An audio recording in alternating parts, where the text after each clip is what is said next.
Le 19h30, Nathalie Maheu. Madame, monsieur, bonsoir. Merci d'être au rendez-vous de l'info sur la une. Voici les titres. Des contrôles sur nos routes et un constat. De plus en plus d'automobilistes roulent au rouge. Ils veulent échapper à la flambée des prix du carburant, mais la stratégie est risquée. Un enfant de 5 ans mortellement fauché par un train en gare d'Anvers.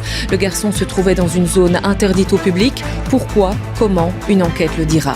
L'avenir économique de la Belgique se dessinera-t-il sans l'e-commerce, sans commerce en ligne ? Des propos de Paul Magnette, président du PS, suscitent de vives critiques, nuances et réactions dans un instant.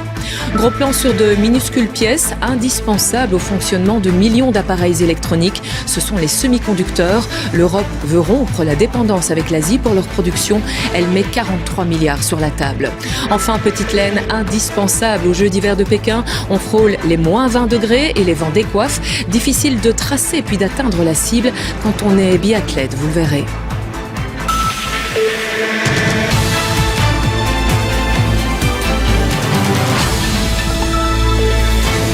Le passage à la pompe.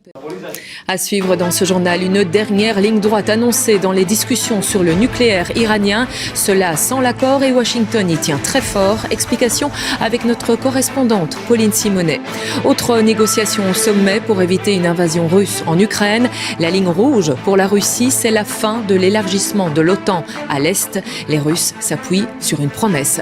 Enfin au cinéma, Hugues Daillé nous promet un superbe film avec Fanny Ardant. Son titre, Les jeunes amants. Et voilà qui referme ce journal. Place à Sacha Daoud et ses invités pour QR L'Actu. Très belle soirée sur la une. Merci.